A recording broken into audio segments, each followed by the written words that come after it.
श्रीमा Shri Arvind online Shri Arvind पाठचक्र योगदान कर भाई अपा मान नमस्कार।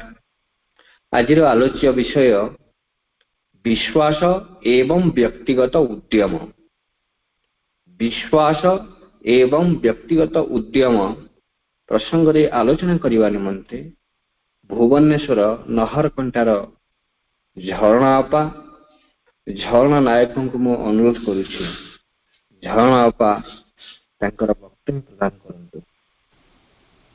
मां, Supreme Lord, eternal truth, let us obey thee alone and live according to the truth.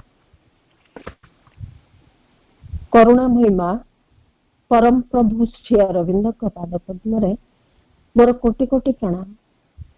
Online पाठचक्र रे उपस्थित समस्त भगवत अन्वेषी भाई अपा मानकु और पाठचक्र उद्योक्ता श्री कमल किशोर भाई को मोर सादर सप्रेम नमस्कार। मो मां को पाखरे कृतज्ञ एई भली एक दिव्यतार आलोकित परिवेश रे मते तांको कथा किछि कहिबार सुजोग दैथिबारु ए सब केवल तांकरी कृपा। तांको कृपा हेले मुखर वाक्य स्फुरे। तांको कृपा हेले मनुष सत्यर संधानी हुए। तांको कृपा हेले मनुष दिव्य जीवन लाभ करे। तांको कृपा हेले मनुष अति मानव हो पारे। ए सबुथि पय आवश्यक होछि मनुष्यर विश्वास। आज विषय वस्तु मध्य से विश्वास को नहीं विश्वास और व्यक्तिगत उद्यम। प्रथम आम बुझा विश्वास कौन और प्रभु श्री अरविंद विश्वास शब्दटी को आमको किपरि बुझाई। जड़े साधकर प्रश्नर उत्तर प्रभु कहते faith is a general word. श्रद्धा the souls believe in the divine existence, wisdom, power, love and grace. विश्वास एक साधारण शब्द अर्थात श्रद्धा जहा आत्मार दिव्य उपस्थिति, प्रज्ञा, शक्ति, प्रेम और करुणा उपर थिबा विश्वास। Faith is a feeling in the whole being अर्थात विश्वास हेउछि भगवान को ऊपर समग्र सत्तार आस्था। Faith, a dynamic, entire belief and acceptance. विश्वास एक सक्रिय संपूर्ण आस्था बा भरोसा आ ग्रहण करिवार स्वीकृति। Faith is a thing that precedes knowledge, not comes after knowledge. It is a glimpse of the truth which the mind has not yet seized as knowledge. विश्वास हेउछि एमिति एक कथा जहाँ ज्ञान आसवा पूर्वर आसी था विषयटी को जाना पूर्वर नुहे। यह सत्यर एक झलक जहाँ को मन प्रज्ञा भावी जबरदस्त जाबुड़ी धरी रखी।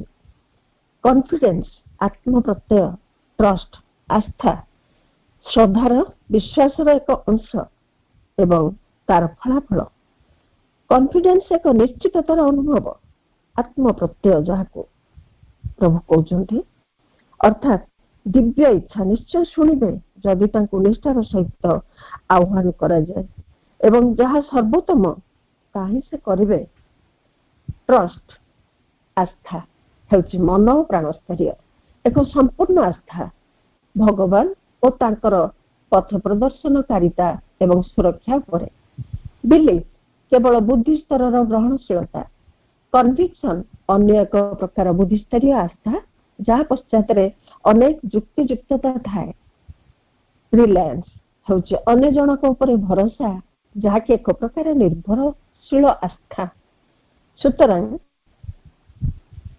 फेथ रो अन्य जहाँ सब आनुषंगिक शब्द गुड़िक प्रभु कहले आमको पाखापाखि एका भलिया लागुछि किंतु एठी फेथ कहले मुख्यतः विश्वास बा श्रद्धा होउछि भगवान को ऊपर समग्र सत्तार आस्था अर्थात मन प्राण शरीर और चैत्य समस्तଙ୍କର विश्वास रहिब सेई दिव्य परमक उपरे। अन्य एक पत्रर उत्तर दे प्रभु कहिसंती, faith its essence is a light in the soul which turns towards the truth even when the mind doubts or the vital revolts or the physical consciousness denies it. When this extends itself to the instruments, it becomes a fixed belief in mind, a sort of inner knowledge which resists all apparent denials by circumstances. श्रद्धा मूलतः आत्मारे आलोक जहाँ सर्वदा सत्य प्रति उन्मुख। एपरिक मन सन्देह करू बा प्राण प्रतिक्रियाशील हेउ अथवा दैहिक चेतना अस्वीकार करू, यह जेतेबेले आत्मा स्तररू समस्त जंत्र गुड़िक विस्तारित हो जाए, यह मन स्तर रे स्थिर विश्वास हो जाए। एक प्रकार अंतर्ज्ञान जहाँ परिस्थिति द्वारा आपातत अस्वीकार बोध को प्रतिरोध करे, प्राण एवं शरीर स्तर रे मध्य आस्था विश्वास और निश्चयता बोध आनी दिए एवं सत्य उपरे संपूर्ण विश्वास आसे। पुणी प्रभु कहते विश्वास दुई प्रकार, प्रथमतः जहाँ एकत्व को आह्वान करे एवं द्वितीय जहाँ उपलब्धि को आह्वान करे। ए दुईटी भगवान कर दुईटी भिन्न विभव को बुझाए। गोटे हूँ विश्वातीत भगवान सुप्रीम दिव्य परम जे ऊर्ध्व अवस्थान करछंती एवं अन्यटी विश्वमय भगवान जे ए सारा विश्व रे सबु भितरे स्थावर जंगम कीट पर्यंत व्यापी जाइछंती। उपलब्धिर संकल्प होछि भगवान कर विश्वातीत विभव एवं एकत्व होछि विश्वमय भगवान कर विभव।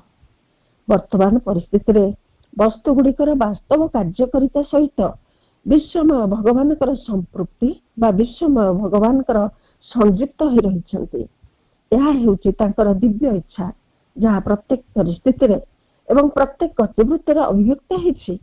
आम्भे माने जेतेबेले एथिप्रति खुली हिजिबा एवं साधारण चेतनारू मुक्त हिजिबा सेतेबेले आमे एहाको एक निर्भर शून्य एकांत शक्तिर हस्तक्षेप और शक्तिर लीला भाव में अनुभव करिबा।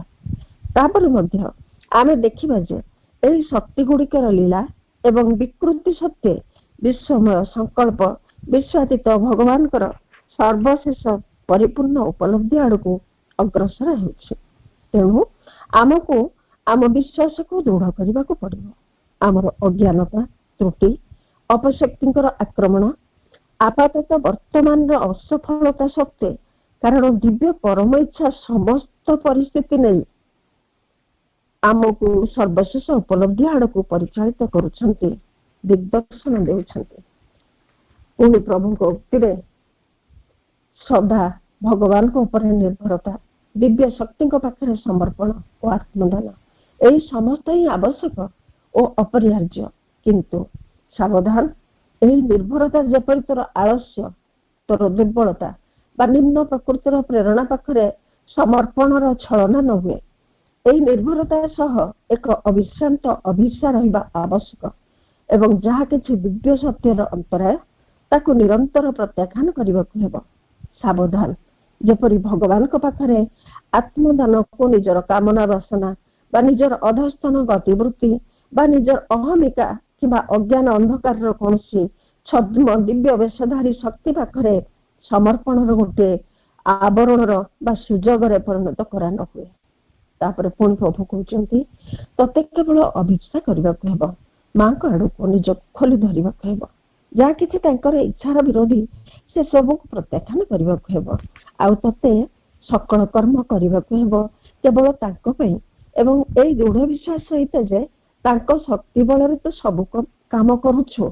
एहीपरि भावरे जदि तू उन्मिलित रहिबु तेबे ज्ञान और उपलब्धि यथा समय आसिबो।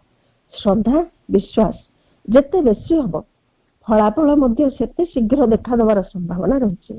बाकी अन्य सबु किछि पई साधक केवल तार निजर प्रयत्न कले चलिबो नहीं, बरं भगवान कर संगे गोटे साक्षात संयोग स्थापन करने एवं मां कर दिव्य शक्ति एवं सानिध्य ग्रहण करने सामर्थ्य युक्त हेबा आवश्यक। एठी आमे ସେଇ ଚିରନମସ୍ୟ ରାମକୃଷ୍ଣ ପରମହଂସଙ୍କ ଶ୍ରଦ୍ଧା କିପରି, ବିଶ୍ୱାସ କିପରି, ନିଷ୍ଠା କିପରି ଆମେ ଯଦି ଦେଖିବା ଜାଣିପାରିବା। ମା କାଳୀଙ୍କ ପ୍ରତି ତାଙ୍କର ଏକ ଗଭୀର ପ୍ରଗାଢ଼ ବିଶ୍ୱାସ ଓ ତା ସହିତ ପୁଣି ଏକ ଛୋଟ ଶିଶୁର ସରଳତା, କୁନି ପିଲାଟିଏ ଭଳି ବ୍ୟବହାର ଥିଲା ତାଙ୍କର ଶ୍ରଦ୍ଧାରେ, ତାଙ୍କର ବିଶ୍ୱାସରେ। ମା କାଳୀ ତାଙ୍କ ପାଖକୁ ନ ଆସି ରହିପାରିନଥିଲେ, ପରସା ହେଇଥିବା ଖାଦ୍ୟ ଗ୍ରହଣ କରିଥିଲେ। ଆଉ ରାମକୃଷ୍ଣ ପରମହଂସ ମଧ୍ୟ ଖୁସି ହେଇକି ଖାଇଥିଲେ, ମାଙ୍କୁ ଖୁଆଇ ଦେଇଥିଲେ। ଏଇଭଳି ଯଦି ବିଶ୍ୱାସ ହେବ ତେବେ ତ ନିଶ୍ଚୟ ମା ବିରାଡ଼ି ଭଳି ସେ ଆମକୁ ତାଙ୍କର ସୁରକ୍ଷାର ଆବେଷ୍ଟନୀ ଭିତରେ ରଖି ଆଗକୁ ନେଇଯିବେ ନା। ଏବେ ଆମେ ଆସିବା ଆମର ସେଇ ବିଷୟବସ୍ତୁର ପ୍ରକୃତ ଭାଗକୁ। କଥାଟି ଦ ଲାଇଫ୍ ଡିଭାଇନ୍ ରୁ ଆସିଛି।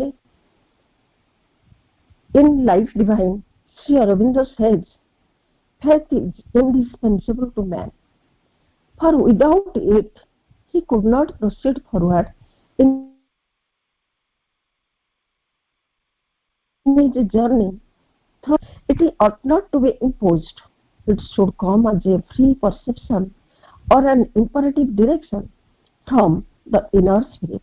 A claim to unquestioned acceptance could only be warranted if the spiritual effort had already achieved man's progression to the highest truth consciousness, total and integral, free from all ignorant mental and vital mixture. This is the ultimate object before us, but it has not yet been accomplished, and the premature claim has obscured the true work of the religious instinct in man, which lead him towards the divine reality. To formulate all that he has yet achieved in that direction, and to give to each human being a mode of spiritual discipline, a way of speaking, a way of seeking, touching, nearing the divine truth, a way which is proper to the potentialities of his nature. ଓଡ଼ିଆଟି ଏହିପରି, ବିଶ୍ୱାସ ହେଉଛି ମନୁଷ୍ୟ ଲାଗି ଅପରିହାର୍ଯ୍ୟ, ସେଥିରେ ମୋଟେ ସନ୍ଦେହ ନାହିଁ। କାରଣ ବିଶ୍ୱାସ ବିନା ପରମ ଅଜ୍ଞାତ ମଧ୍ୟ ନେଇ ଆପଣାର ଏହି ଯାତ୍ରାରେ ସେ ଆଦୌ ଅଗ୍ରସର ହେଇପାରିନଥାନ୍ତା। ମାତ୍ର ସେହି ବିଶ୍ୱାସକୁ ଲଗେଇଦେବା ଉଚିତ ନୁହେଁ। ଅନ୍ତର୍ଗତ ଚିତ୍ତବସ୍ତୁ ମଧ୍ୟରୁ ହିଁ ଏକ ବିମୁକ୍ତ ବୋଧ ଏବଂ ଏକ ଅଲମ୍ବ୍ୟ ନିର୍ଦ୍ଦେଶନ ରୂପେ ହିଁ ବିଶ୍ୱାସର ଉଦ୍ଭବ ହେବା ଉଚିତ। ଯେତେବେଳେ ଆପଣାର ଆଧ୍ୟାତ୍ମିକ ସାଧନରେ ମନୁଷ୍ୟ ଅଜ୍ଞାନମୟ ଯାବତୀୟ ମନୋଗତ ଓ ପ୍ରାଣଗତ ବିମିଶ୍ରତା ମଧ୍ୟରୁ ମୁକ୍ତ ହୋଇ ସେହି ସମଗ୍ର ଓ ଅଖଣ୍ଡ ପରମ ରୁଚିରେ ଯାଇ ଉପନୀତ ହେଇସାରିଥାଏ, କେବଳ ସେତିକିବେଳେ ଯାଇ କୌଣସି ପ୍ରଶ୍ନ ନ କରି ବିଶ୍ୱାସକୁ ଗ୍ରହଣ କରିନେବାର ଦାବିଟିକୁ ସ୍ୱୀକାର କରାଯାଇପାରେ। ଏଇଟି ହେଲା ଆମ ଆଗରେ ରହିଥିବା ଚରମ ଲକ୍ଷ୍ୟ। ମାତ୍ର ଆମେ ଏପର୍ଯ୍ୟନ୍ତ ସେଇଟିକୁ ଆୟତ୍ତ କରିପାରିନାହୁଁ ଏବଂ ତାହା ପୂର୍ବରୁ ବିଶ୍ୱାସକୁ ବିନା ପ୍ରଶ୍ନରେ ଗ୍ରହଣ କରିନେବାର ଦାବି କରିବା ଦ୍ୱାରା ମଣିଷ ଭିତରେ ରହିଥିବା ଧର୍ମଗତ ପ୍ରବୃତ୍ତି ତାକୁ ଦିବ୍ୟ ପରମ ସତ୍ୟ ଆଡ଼କୁ ବାଟ କଢ଼ାଇ ନେଇଯିବା ଉଚିତ। ଏପର୍ଯ୍ୟନ୍ତ ଉପଲବ୍ଧ ହେଇଥିବା ତାର ଯାବତୀୟ ସମ୍ପଦକୁ ସେହି ଦିଗରେ ହିଁ ମୁହାଁଇ ଦେଇପାରିବା ଉଚିତ ଏବଂ ପ୍ରତ୍ୟେକ ମନୁଷ୍ୟକୁ ଆଧ୍ୟାତ୍ମିକ ଶୃଙ୍ଖଳାର ଏକ ବିଶିଷ୍ଟ ଧାରା ଆଣି ଦେବା ଉଚିତ।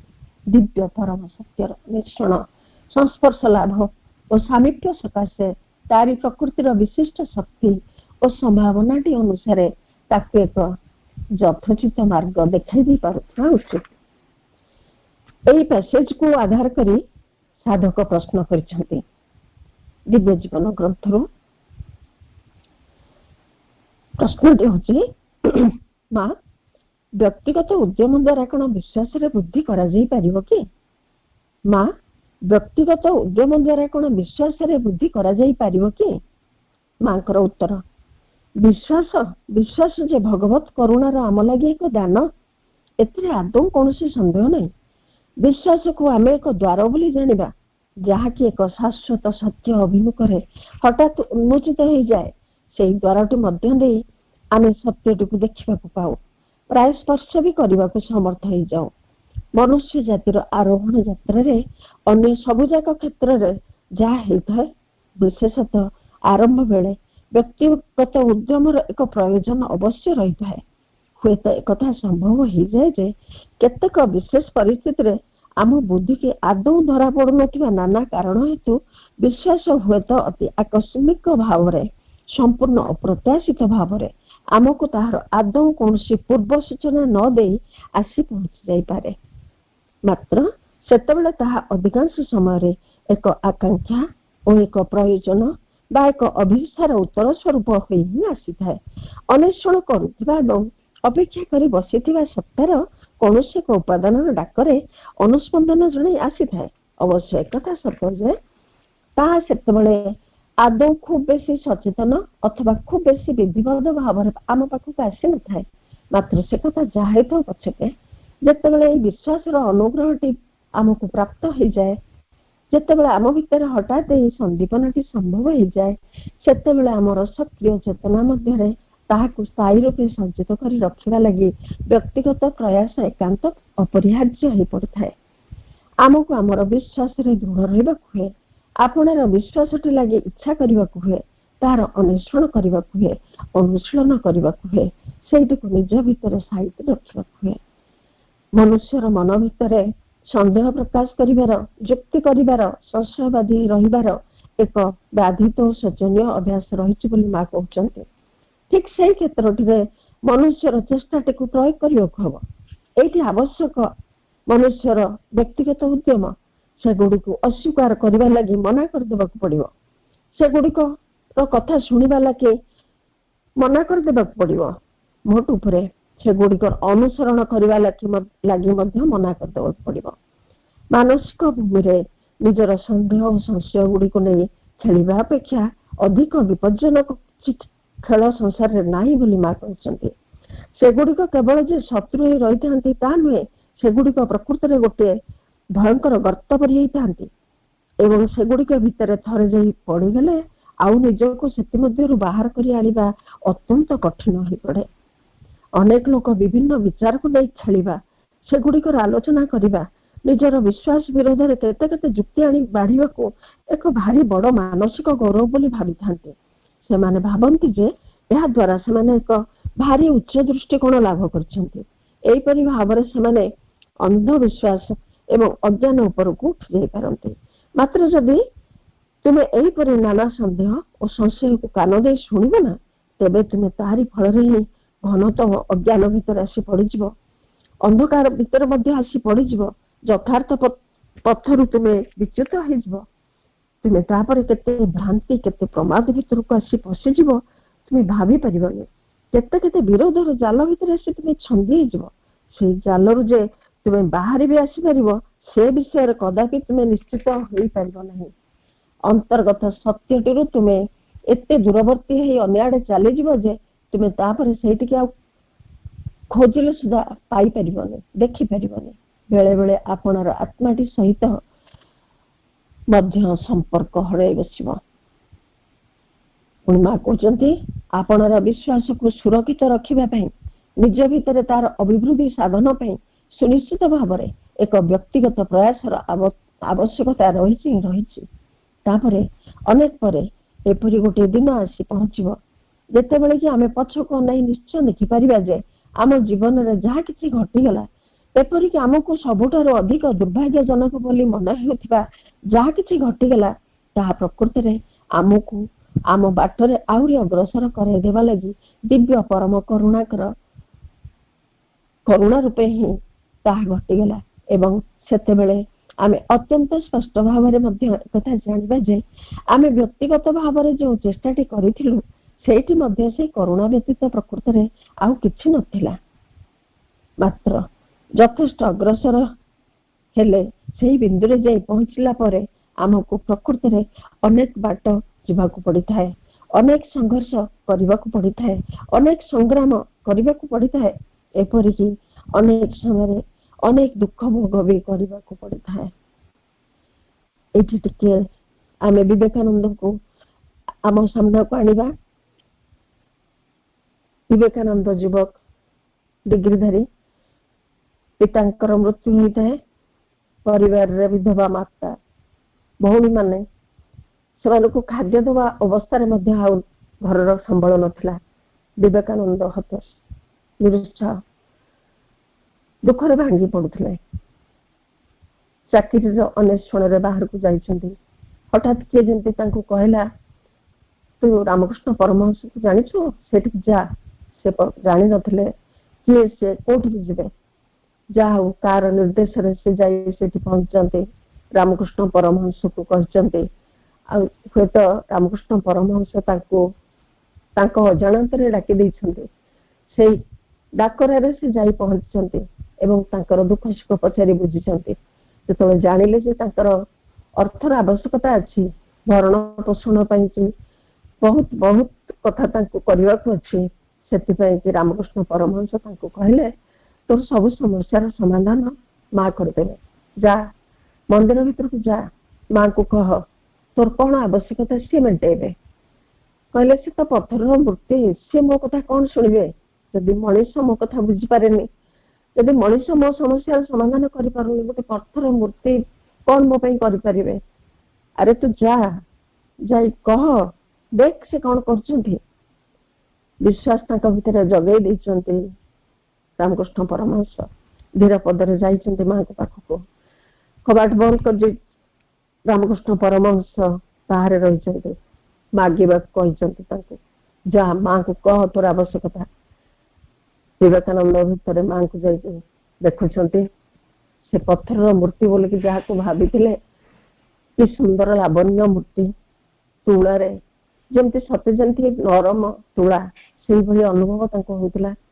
ମାଙ୍କୁ ସିଏ ମାଗିବେ, କହିବେ କଣ କଣ, ସେ କଥା ସେ ଭୁଲିଗଲେ। ତାପରେ ମାଙ୍କୁ କହିଛନ୍ତି କାଳେ ଯେ ମା ମତେ ବିବେକ ଭରି ଆନନ୍ଦ ଦେ। ବାହାରି ଆସିଛନ୍ତି।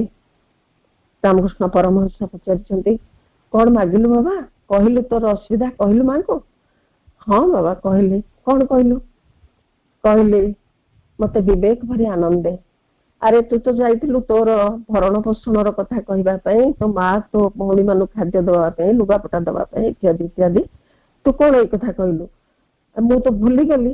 ଯା ଏବେ ଆଉ ଥରେ ବାହାରି। ପୁଣି ଥରେ ବିବେକାନନ୍ଦ ଯାଇଛନ୍ତି, ମାଙ୍କୁ ପୁଣି କହିଛନ୍ତି ସେଇ ଏକା କଥା। ପୁଣି ବାହାରକୁ ଆସିଛନ୍ତି। ପୁଣି ରାମକୃଷ୍ଣ ପରମହଂସ ପଚାରିଛନ୍ତି। ତୃତୀୟ ଥର ଯେତେବେଳେ ପୁଣି ଯାଇଛନ୍ତି, ସେଇ ଏକା କଥା ହିଁ ମାଗିକି ଆସିଛନ୍ତି। ସେତେବେଳେ ତାଙ୍କ ଭିତରେ ସେ ଆନନ୍ଦ ହିଁ ଆନନ୍ଦ ଭରି ଯାଇଥିଲା। ତାଙ୍କର ଆଉ ଏଇ ସ୍ଥୂଳ ଆବଶ୍ୟକତାର କିଛି ଆବଶ୍ୟକତା ନଥିଲା। ସେତେବେଳେ ସେ ହେଇଯାଇଛନ୍ତି ଆନନ୍ଦର ବିଗ୍ରହ। ପରମହଂସ ତାଙ୍କୁ ଦେଇଛନ୍ତି ନାମ ବିବେକାନନ୍ଦ। ତାପରଠାରୁ ନରେନ୍ଦ୍ର ହେଇଗଲେ ବିବେକାନନ୍ଦ।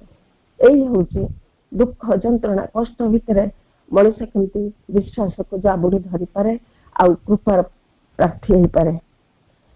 ତାପରେ ପୁଣି କହୁଛନ୍ତି, ମା ତୁଚ୍ଛା ନିଷ୍କ୍ରିୟ ହେଇ ବସି ଯଦି ମୋର ବିଶ୍ୱାସ ଲାଭ କରିବା କଥା, ତେବେ ମୁଁ ତାହା ଅବଶ୍ୟ ଲାଭ କରିବି। ଭଗବତ କରୁଣା ମତେ ସେଇ ବିଶ୍ୱାସକୁ ନିଶ୍ଚୟ ଆଣି ଦେଇଯିବ। ଏଇ କଥା ଯଦି ତୁମେ କହିବାରେ ଲାଗିଥିବ, ତେବେ ତାହା ତୁମର ଏକ ଆଳସ୍ୟବାଦୀ ଦୃଷ୍ଟିକୋଣର ହିଁ ପରିଚୟ ଦେବ, ଏକ ଅଚେତନାର ପରିଚୟ ଦେବ, ପ୍ରାୟ ଏକ ଅସଦିଚ୍ଛାର ହିଁ ପରିଚୟ ଦେଉଥିବ।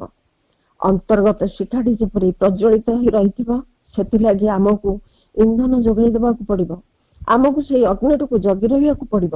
ଆମେ ଆମର ଯେତେ ଯାହା ଦୋଷ ଓ ଭୁଲକୁ ପରିତ୍ୟାଗ କରିବାକୁ ଇଚ୍ଛା କରୁଛୁ, ସେଗୁଡ଼ିକୁ ଇନ୍ଧନ କରି ସେ ଅଗ୍ନିଟି ମଧ୍ୟରେ ନିକ୍ଷେପ କରିବାକୁ ହେବ।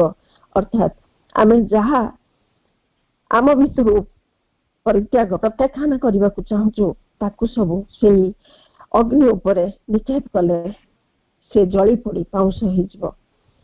ଯାହା କିଛି ଆମର ଅଗ୍ରଗତିକୁ ବିଳମ୍ବିତ କରି ପକାଉଛି, ଯାହା କିଛି ଆମର ପଥକୁ ଅନ୍ଧକାର କରି ରଖିଛି, ସେଗୁଡ଼ିକୁ ଇନ୍ଧନ କରି ସେଥିରେ ନିକ୍ଷେପ କରିଦେବାକୁ ହେବ।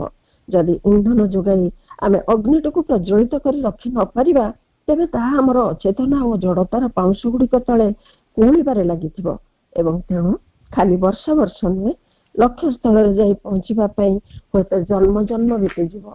ଅତ୍ୟନ୍ତ ଅଶେଷ ଗୁଣରେ ମୂଲ୍ୟବାନ ଗୋଟେ ବସ୍ତୁର ଜନ୍ମଗ୍ରହଣକୁ ଲକ୍ଷ୍ୟ କରିଥିବା ପରି ଆମକୁ ଆମର ବିଶ୍ୱାସକୁ ଜଗି ରହିବାକୁ ପଡିବ।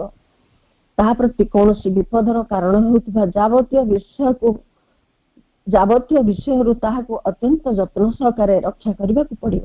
ଯେପରି ମା କହୁଛନ୍ତି, ଛୋଟ ଚାରା ଗଛଟିଏ ସୁନ୍ଦର ଫୁଲ ଫୁଟିବାକୁ ଅଛି, ସୁନ୍ଦର ଫଳ ଆସିବାକୁ ଅଛି ଗଛରେ, ତାକୁ ଯଦି ଆମେ ରୋପଣ କରିଛେ, ତାକୁ ପଶୁ ମାନଙ୍କ ଠାରୁ ନିବୃତ୍ତ କରି ରଖିବାକୁ ଆମେ ନିଶ୍ଚୟ ଚାହିଁବା। ତା ଚାରିକଡ଼ରେ ବାଡ଼ ଦବା, ତାକୁ କେମିତି ଯତ୍ନ ସହକାରେ ବଢିବାକୁ ଦବା, ସେଇଭଳି ଆମର ବିଶ୍ୱାସକୁ ମଧ୍ୟ ଆମେ ଜଗି ରହିବାକୁ ପଡିବ। ଆରମ୍ଭ ସମୟର ଏଇ ଅଜ୍ଞାନ ଅନ୍ଧକାର ମଧ୍ୟରେ ବିଶ୍ୱାସକୁ ହିଁ ଯୁଝି ବିଜୟ ହାସଲ କରିବାକୁ ଆସୁଥିବା ସେଇ ଦିବ୍ୟ ପରମ ଶକ୍ତିମତାର ସବୁଠାରୁ ଅଧିକ ପ୍ରତ୍ୟକ୍ଷ ଅଭିବ୍ୟକ୍ତି ବୋଲି କୁହାଯାଇପାରିବ। ମା କହୁଛନ୍ତି ପୁଣି ଚିରନ୍ତନୀରେ, ଯାହା ସବୁଠାରୁ ଭଲ ତାହା ହିଁ ଘଟିଥାଏ। ଏଥିରେ ଆମର ବିଶ୍ୱାସ ରଖିବା ନିହାତି ଆବଶ୍ୟକ। ହୁଏତ ବର୍ତ୍ତମାନ ଆମ ପାଇଁ ଘଟିଛି ବା ଘଟୁଛି ସେସବୁ ଆମକୁ ସର୍ବୋତ୍ତମ ବୋଲି ମନେ ହେଇନପାରେ, କାହିଁକି ନା ଆମେ ଅଜ୍ଞାନ, ଅନ୍ଧ, କୌଣସି କଥାର ବିଚାର ଆମେ ଠିକ ଭାବରେ କରିପାରୁ କି ନାହିଁ, ତାର ଫଳାଫଳ କଣ ହେବ ସେ କଥା ମଧ୍ୟ ଆମେ ନିର୍ଦ୍ଧାରଣ କରିପାରିବାନି। ଆମକୁ ଆଗକୁ କଣ ଘଟିବ ଆମର ସେ କଥା ମଧ୍ୟ ଆମକୁ ଜଣା ନାହିଁ। ସେଇଥିପାଇଁ ଆମର ଏଇ ବିଶ୍ୱାସଟି ଅତି ଜରୁରୀ ଯେ ଆମ ପାଇଁ ଘଟଣାଟି ଯେପରି ଘଟୁ ପଛେ ଆମେ ଈଶ୍ୱରଙ୍କ ଉପରେ ଯଦି ଭରସା ରଖିଥିବା, ତାଙ୍କ ଉପରେ ଆମ ଜୀବନର ସବୁ ଦାୟିତ୍ୱକୁ ଛାଡି ଦେଇଥିବା, ଆମର ସବୁ ନିଷ୍ପତ୍ତି କେବଳ ମା ହିଁ କରିବେ ବା ଭଗବାନ କରିବେ, ଏଇ ଭାବନା ଓ ନିର୍ଭରତା ରଖିପାରୁଥିବା, ତେବେ ଆମେ ଦେଖିବା ଆମ ପାଇଁ ଯାହା ସର୍ବୋତ୍ତମ ତାହା ହିଁ ଘଟୁଛି। ଏହା ଏକ ନିର୍ବିବାଦ ସତ୍ୟ। ଆମେ ଯେଉଁ ପରିମାଣରେ ମାଙ୍କ ପାଖରେ ନିଜକୁ ସମର୍ପଣ କରୁଥିବା, ସେଇ ପରିମାଣରେ ଆମେ ତାର ସର୍ବୋତ୍ତମ ଫଳ ପାଇବା। ତା ଛଡା ଆମେ କଣ ଚାହୁଁଛୁ, କୋଉ କଥାଟି ମା ଆମର ପୂରଣ କରିଦିଅନ୍ତୁ ବୋଲି ଇଚ୍ଛା କରୁଛୁ, ସେଇଠି ହଉଛି ସବୁଠୁ ଗୁରୁତ୍ୱପୂର୍ଣ୍ଣ। କାହିଁକି ନା ଆମ ପାଇଁ ଯାହା ଭଲ, ଯାହା ଦରକାର, ସେ କଥାଟି ଆମଠାରୁ ବେଶୀ ଭଲ ଜାଣନ୍ତି ଆମର ମା, ଆମ ଦିବ୍ୟ ଜନନୀ। ତେଣୁ ଆମର ଚାହିଁବା ଅନୁସାରେ ସେ କିଛି ବି କରନ୍ତିନି। ଆଧ୍ୟାତ୍ମିକ ଦୃଷ୍ଟିରୁ ଯାହା ଆବଶ୍ୟକ, ଯାହା ସର୍ବୋତ୍ତମ ଆମର ଅଗ୍ରଗତି ପାଇଁ, ଆମର ବିକାଶ ପାଇଁ, ଆମର ଆଧ୍ୟାତ୍ମିକ ଉନ୍ନତି ପାଇଁ ଏବଂ ଆମର ଏକ ସଜ୍ଜୀବନ ଯାପନ ପାଇଁ, ତାହା ହିଁ ମା ଆମକୁ ଦେଇଥାନ୍ତି। ସେଇଥିପାଇଁ ଆମକୁ ତାଙ୍କ ଉପରେ ବିଶ୍ୱାସ ରଖିବାକୁ ହେବ, କାରଣ ଏହି ବିଶ୍ୱାସ ହିଁ ମାଙ୍କ ପ୍ରତି ଆମର ଭରସାର ପରିପ୍ରକାଶ। ଏହି ବିଶ୍ୱାସ ହିଁ ଆମକୁ ମାଙ୍କ ଠାରେ ପୂର୍ଣ୍ଣ ଆତ୍ମସମର୍ପଣ କରିବାକୁ ସାହାଯ୍ୟ କରେ। ତା ଛଡା ଆଗକୁ ଆମକୁ ଶିଶୁର ଭରସା ଆଣିବାକୁ ପଡିବ। ଶିଶୁର କଣ ଆବଶ୍ୟକ ସେ ତାର କାନ୍ଦିବା ମାଧ୍ୟମରେ ତା ମାକୁ ଜଣାଏ ଏବଂ ତା ମା ତା ପିଲାର ଭଲ ପାଇଁ ଯାହା ଆବଶ୍ୟକ ତାହା ହିଁ କରିଥାଏ। ତାର କଣ ଦରକାର ସେ ତାହାର ପୂରଣ କରିଥାଏ। ସେମିତି ଆମର ଯାହା ଯଥାର୍ଥରେ ଆବଶ୍ୟକ ମତେ ମୋ ମା ଦେବେ। ମୁଁ ଯଦି ପ୍ରାର୍ଥନା କରେ ମତେ ନିଶ୍ଚୟ ଉତ୍ତର ମିଳିବ। ମୁଁ ଯଦି ବିପଦ ଆପଦରେ ପଡି ସାହାଯ୍ୟ ପ୍ରାର୍ଥନା କରେ ମୋ ସାହାଯ୍ୟ ନିଶ୍ଚୟ ଆସିବ। କେବଳ ଆସିବ ନାହିଁ, ତା ମଧ୍ୟ ମୋର ଜୀବନକୁ ପରିଚାଳିତ କରିବ।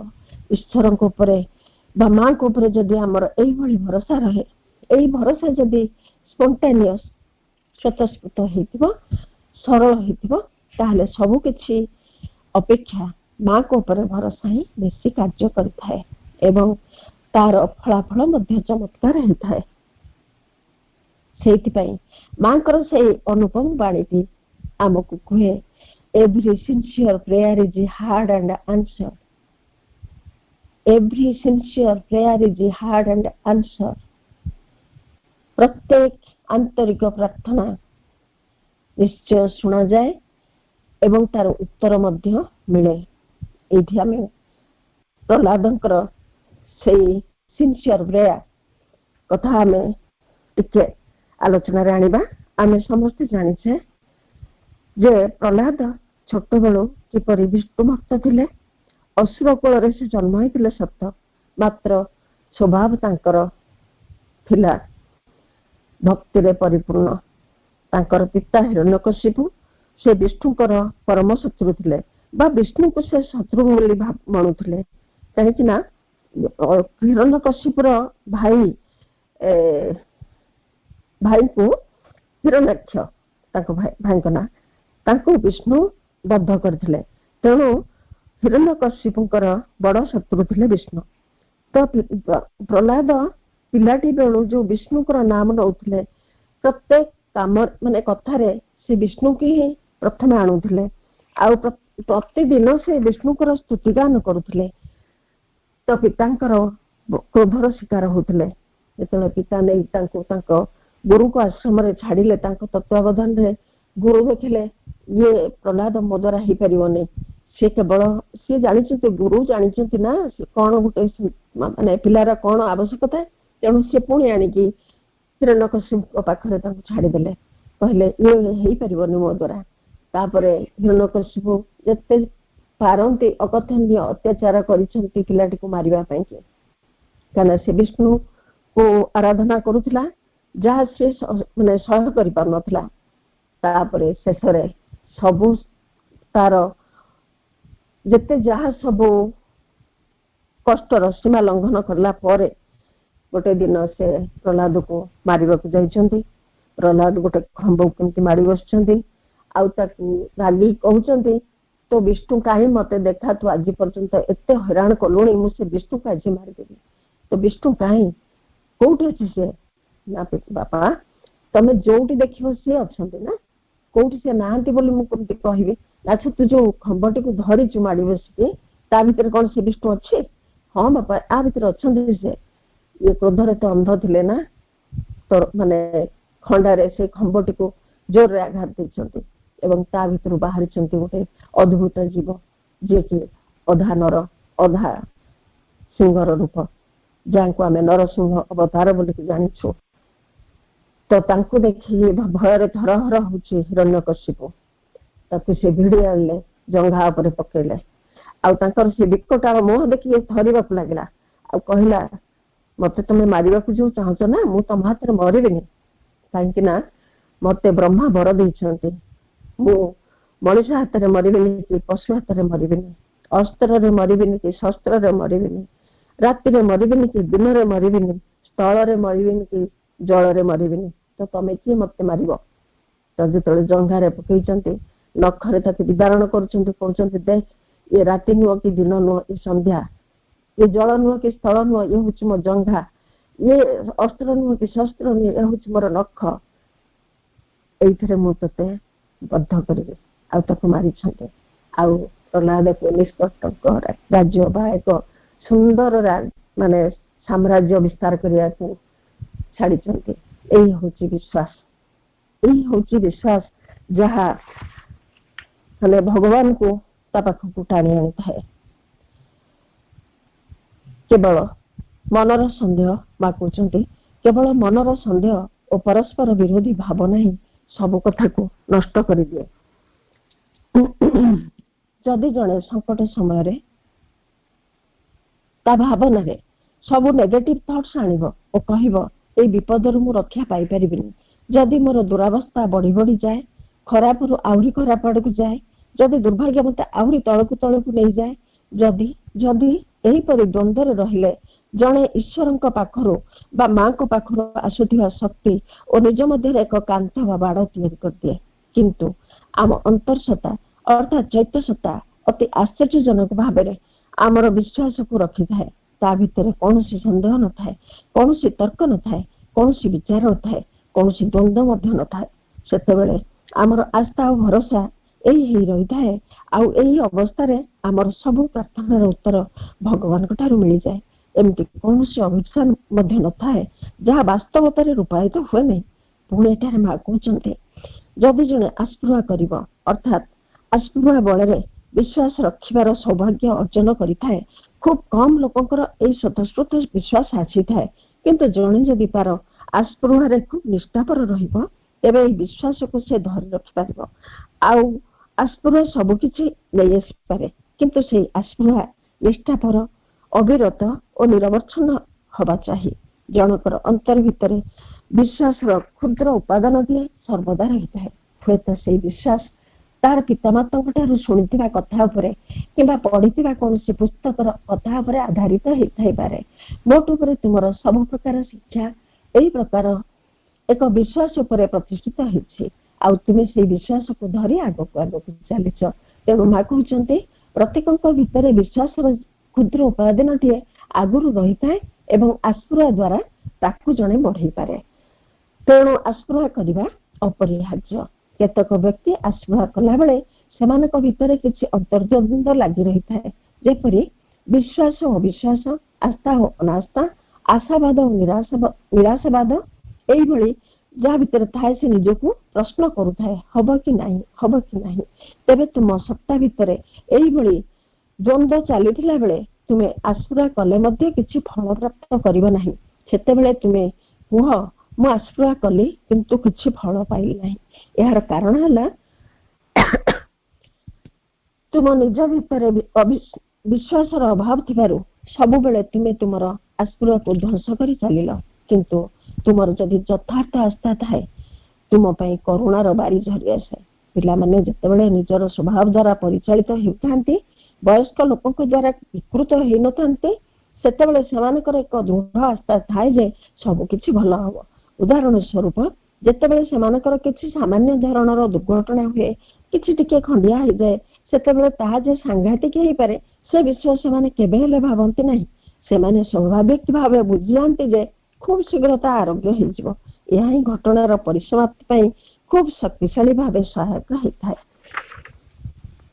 ତାପରେ ମା ବହିରେ 3ୟ ଅଧ୍ୟାୟରେ ପ୍ରଭୁ କହିଛନ୍ତି, ମନ ଓ ପ୍ରାଣର ଅହମାତ୍ମକ ଶ୍ରଦ୍ଧା, ଯେଉଁ ଶ୍ରଦ୍ଧାକୁ ଉଚ୍ଚାଭିଳାଷ, ଗର୍ବ, ଆତ୍ମାଭିମାନ, ମନର ଦମ୍ଭ, ସ୍ୱେଚ୍ଛାଚାରିତା, ବ୍ୟକ୍ତିଗତ ଦାବି, ନିମ୍ନ ପ୍ରକୃତିର ସକଳ ତୁଚ୍ଛ ତୃପ୍ତିର କାମନା କଳୁଷିତ କରି ରଖିଛି, ସେ ଶ୍ରଦ୍ଧାର ଅନୁନ୍ନତ ଧୂମାର୍ଚ୍ଛନ ଶିକ୍ଷା ସ୍ୱର୍ଲୋକ ଦିଗରେ ଊର୍ଦ୍ଧ୍ୱକୁ ପ୍ରଜ୍ୱଳିତ ହୋଇ ଉଠେ ନାହିଁ।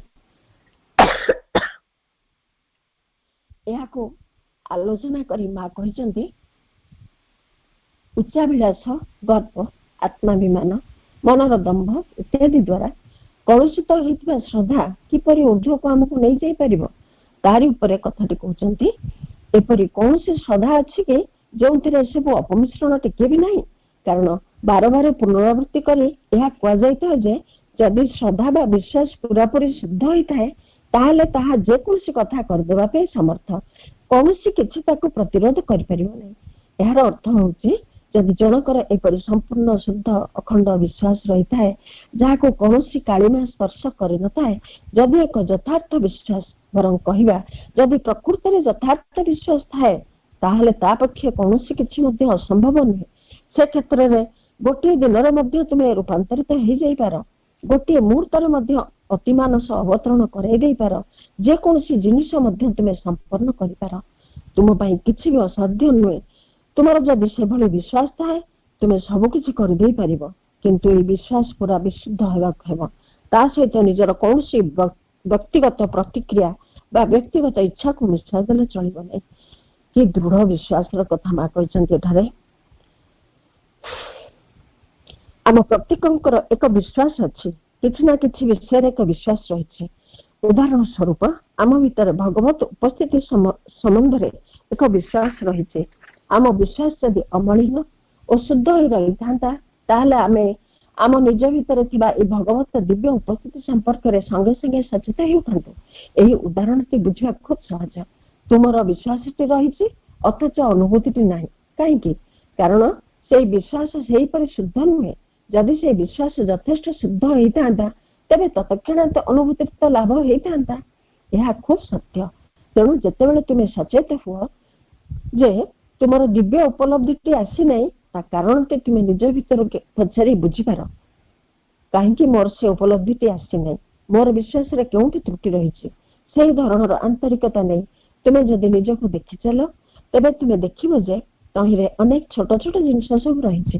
ବହୁ ସଂଖ୍ୟାରେ ଏହିପରି ଛୋଟ ଛୋଟ ଜିନିଷ ରହିଛି ଯେଉଁଗୁଡ଼ିକ କି ଏତେ ବଡ଼ ନୁହେଁ, କିନ୍ତୁ ସେହି ଛୋଟିଆ ଆତ୍ମାଭିମାନ ଆସିଗଲା। ତାପରେ ଆସିଲା କାମନା। ଖୁବ୍ ଉଗ୍ର କୌଣସି କାମନା ହେଇନଥିବ ସେ, କିନ୍ତୁ ନିଜକୁ ଖୁବ୍ ଦେଖି ହୁଏ। କିନ୍ତୁ ତୁମେ ତୁମ ନିଜ ସମ୍ପର୍କରେ ଏହା ଯେଉଁ ଗୁରୁତର ଭାବ ଆଣିଦିଏ, ଯେଉଁ କ୍ଷମତା ଆଣିଦିଏ, ତହିଁରେ ତୁମକୁ ଯେଉଁ ସନ୍ତୋଷ ମିଳେ, ଏହା ହିଁ ହେଉଛି ସେହି ଆତ୍ମାଭିମାନ। ତାପରେ ପୁଣି ମା କହିଛନ୍ତି, ଯେତେବେଳେ ଜଣେ ଭଗବତ ଶକ୍ତି ପାଇଁ ଆସ୍ପୃହା କରେ, ଯେତେବେଳେ ଜଣେ ଭଗବାନଙ୍କର ସାହାଯ୍ୟ ଚାହେଁ, ସେତେବେଳେ ତାହା ନିଶ୍ଚୟ ମିଳିବ। ଏହା ସ୍ଥିର ନିଶ୍ଚୟତାର ସହିତ ଯଦି ସେ ଚାହେଁ ଏହା ନିଶ୍ଚୟ ମିଳିବ। ଏହି ଦୃଢ଼ ବିଶ୍ୱାସ ଯଦି ସେ ରଖେ ତେବେ ତାହା ନିଶ୍ଚୟ ଆସିବ। ଏହା ହେଉଛି ଯଥାର୍ଥରେ ଏକ ଆନ୍ତର ଉନ୍ମୁଖତା, ଏକ ଦୃଢ଼ ପ୍ରତ୍ୟୟ। ଏହି ଦୃଢ଼ ପ୍ରତ୍ୟୟଟି କେମିତି ଗୋଟେ ଛୋଟ ଚଢ଼େଇ ଭିତରେ ଥିଲା। ସେଇ ମହାଭାରତ ଯୁଦ୍ଧ ସମୟରେ ଆମେ ସେଇଟିକୁ କହି ଆମର ଶେଷ କରିବା ବକ୍ତବ୍ୟକୁ। ସମୟ ଥିଲା ସେତେବେଳେ ମହାଭାରତର ଯୁଦ୍ଧ। ସେହି କୁରୁକ୍ଷେତ୍ରର ପାଖାପାଖି ଅଞ୍ଚଳରେ ଶ୍ରମିକ ମୁନିଙ୍କର ଆଶ୍ରମ ଥିଲା। ମଝିରେ ମଝିରେ ସେ ତାଙ୍କ ଶିଷ୍ୟମାନଙ୍କୁ ନେଇ ବାହାରକୁ ଯାଆନ୍ତି